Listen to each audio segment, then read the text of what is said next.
बच्चों, आपके पास डिपार्टमेंट की तरफ से वर्कशीट आ रही है। तो ये हमारी वर्कशीट 2 है। अभी पिछली क्लास में हमने देखा था यूक्लिड लेमा के बारे में।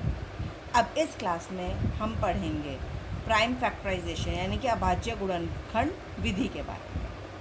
चलिए, हम इस टॉपिक पर बाद में जाएंगे।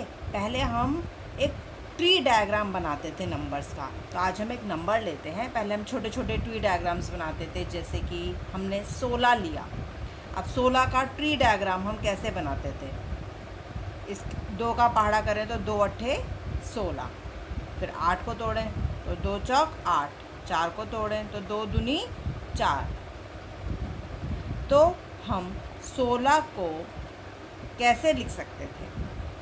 इसमें 2 2 2 2 1 2 3 4 बार आ रहा है, यानी कि 2 4 बार आ रहा है, यानी कि 2 की घात 4, यानी कि 16 को हम लिख सकते हैं 2 की घात 4। अब इसी तरीके से तब हमने छोटे नंबर करे पिछली क्लासेस में। अब हम एक थोड़ा बड़ा नंबर लेते हैं। 15,480 ये एक संख्या है। अगर हम इस संख्या में देखें तो ये संख्या किस किस संख्याओं से भाग होती है? तो सबसे पहले हम सबसे छोटी संख्या से शुरू करेंगे जिससे ये भाग होती है। इस संख्या के पीछे आ रहा है 0। इसका मतलब ये संख्या 2 से अवश्य भाग हो रही है, यानी कि 2 से डिवाइड हो रही है। तो हम इसका टी डायग्राम बनाएंगे। 2 से डिवाइड हो रही है, करिए। 2 7 14, 1 बचा, 1 और 4 14, 2 सत्ते 14, 2 चौक 8 और ये 0। अब हमारे पास संख्या आती है 7,740। इसमें भी संख्या के अंत में यानी कि इकाई के स्थान पे 0 है, इसलिए ये संख्या भी हमारी 2 से भाग होती है। ज़रा करें, 2 तिया 6, 2 अट्ठे 16, 2 सत्ते 14 और ये 0। अब इस संख्या के भी इकाई स्थान पे 0 यानी कि 0 है, इसलिए ये संख्या भी हमारी 2 से भाग होती है। करें, 2 1 2, 2 9 18, 2 3 6, 2 5 10। अब इस संख्या के इकाई के स्थान पे 5 है, इसका मतलब ये संख्या हमारी 2 से तो भाग नहीं होती है। चेक करते हैं कि क्या ये 3 से भाज्य है। इनको जमा करके देखते हैं।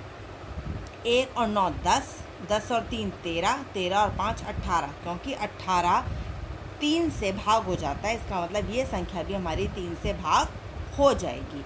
अब यहाँ 3 लिखेंगे और करिए, 3 6 18, 3 चौक 12, 3 पंजे 15।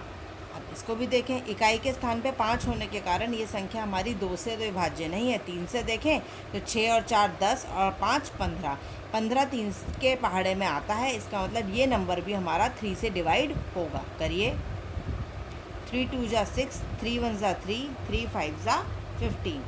अब 5 इकाई के स्थान पे यानी कि यूनिट प्लेस पर 5 है, तो ये नंबर 2 से डिवाइड तो नहीं हो रहा। 3 से करके देखें तो 2 और 1 3 और 5 8, ये 8 3 से डिविजिबल नहीं है, 3 से भाग नहीं होता है, इसलिए इसका मतलब 215 3 से भी भाग नहीं होगा, 4 से भी नहीं होगा, 5 से होगा क्योंकि पीछे इकाई के स्थान पर 5 है। 5 4 20, 5 3 15। अब 43 एक अभाज्य संख्या है, ये और किसी संख्या से भाज्य नहीं है। आप चाहें तो पहाड़े पढ़कर देख सकते हैं और संख्याओं के, तो ये किसी की भी पहाड़े में नहीं आ रही। तो इसको हम यहीं समाप्त करेंगे। और हम कैसे लिख सकते हैं? देखिए, 1 5 4 8 0। इसको 2 × 2 × 2 × 3 × 3 × 5 × 43, यानी कि यहाँ पर 2 कितनी बार आ रहा है? 3 बार। 3 कितनी बार आ रहा है? 2 बार। 5 आ रहा है 1 बार, और 43 भी आ रहा है 1 बार। ये जो चीज़ हमने लिखी है ये है अभाज्य गुणनखंड। किसके? 15,480 के। और ये जो मैंने लिखा है अभाज्य गुणनखंड, ये यूनिक होता है। इस संख्या के लिए ये ही एकमात्र अभाज्य गुणनखंड होगा। बस इतना ज़रूर हो सकता है कि कोई 43 को पहले लिख दे, 3 की पावर 2 को कोई बाद में लिख दे। अगर हम उस आगे पीछे की चीज़ को छोड़ दें तो यही होगा। अगर 15480 का हम अब यानी कि 15,480 का अगर हम अभाज्य गुणनखंड करते हैं तो 2 3 बार, 3 2 बार, 5 1 बार और 43 1 बार ही आएगा। यानी कि इसे हम कहते हैं यूनिक फैक्टराइजेशन मेथड। तो कोई भी अगर हमें कोई कंपोजिट नंबर, यानी कि अगर हमें कोई संख्या, कोई भाज्य संख्या दे रखी है और अगर हम उसके अभाज्य गुणनखंड निकालते हैं, यानी कि उसका हम प्राइम फैक्टराइजेशन मेथड से करते हैं, तो उसका प्रोडक्ट जो होता है, प्रोडक्ट ऑफ प्राइम्स की फॉर्म में अगर हम उसे रिप्रेजेंट करते हैं तो वो रिप्रेजेंटेशन हमारा यूनिक होता है। अब आगे चलते हैं। अगर ये तो रहा एक तरीका। अब दूसरा, अगर हमें कोई भी दो संख्याएं दे रखी हैं, मान लीजिए हमें कोई दो संख्याएं 8 और 60, ये दो संख्याएं हमें दे रखी हैं और हमसे कहा जाए कि इनका HCF और LCM निकालिए, तो वो कैसे निकालते हैं? ये देखें, 8 का भी इसी तरीके से हम एक पेड़ बनाएंगे। 2 चौक 8, 2 दूनी 4। 60 का करें तो 2 के पहाड़े में 60 आता है, 30 से गुणा होएगा।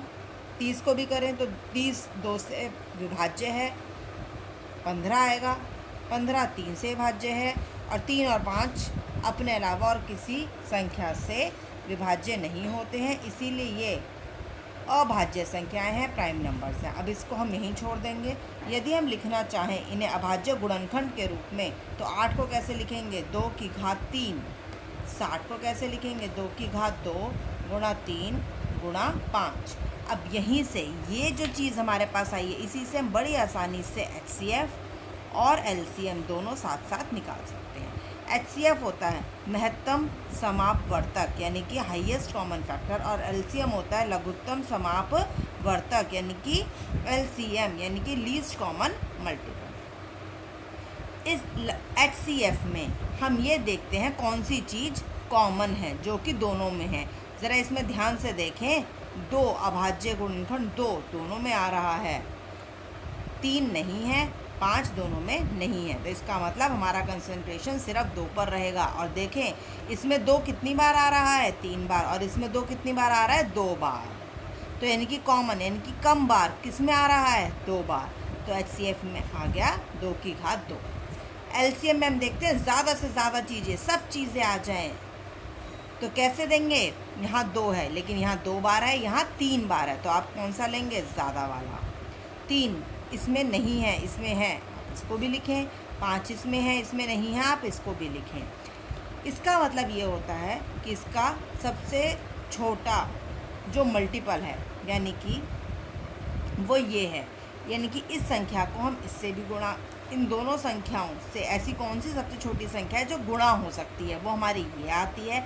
और ऐसा कौन सा फैक्टर है जो कि कॉमन है इन दोनों में? वो हमारा ये है। इन दोनों में जो चीज़ कॉमन है वो है 2 की घात 2, यानी कि 4। और कौन सी चीज़ ऐसी है सबसे छोटी चीज़ जो कि इन दोनों से गुणा हो जाए? वो है ये। इसको लिखने का एक आसान सा तरीका बताते हैं। उसमें यदि आपके दोनों के ट्री डायग्राम बनाने के बाद, उनके अभाज्य गुणनखंड लिखने के बाद, बस ये देखें दोनों में जो कॉमन चीज़ें हैं, दोनों में जो कॉमन चीज़ें हैं वो HCF दे देंगी। और सभी चीज़ें, यानी कि जो ज़्यादा वाला हिस्सा होगा, जैसे इसमें 2 बार आ रहा है लेकिन इसमें 2 3 बार आ रहा है, तो आपने 2 3 बार लिखा। इसमें 3 आ रहा है, इसमें नहीं आ रहा, लेकिन हमें तो ज़्यादा वाला लेना है, हमने 3 भी लिखा और हमने 5 भी लिखा। और इसे गुणा करें, 2 की घात 3, यानी कि 2 गुणा 2 गुणा 2 होता है 8, गुणा 3 गुणा 5, यानी कि 120। तो यह हमारा हो गया LCM। अब इसी के साथ, इसी के लिए एक रूल है। वो रूल है हमारा कि यदि हमें कोई 2 धनात्मक पूर्णांक दे रखे हैं, कोई भी 2 पॉजिटिव इंटीजर अगर हमें दे रखे हैं जिनका नाम है A और B, तो उन दोनों का HCF, यानी कि A और B का HCF गुणा A और B का LCM यदि हम देखें तो वो आता है A इंटू B। धनात्मक पूर्णांक यानी कि पॉजिटिव इंटीजर, अगर हमारे पास 2 पॉजिटिव इंटीजर A और B हैं और हम उनका HCF और LCM का प्रोडक्ट करते हैं, तो वो इक्वल होता है उन्हीं दोनों पॉजिटिव इंटीजर के प्रोडक्ट के। और इसी के साथ आप इस वर्कशीट को समझिए, दोबारा देखिए और करिए। इसी में नीचे कुछ सवाल दिए गए हैं, आप इनको करने की कोशिश कीजिए। Thank you.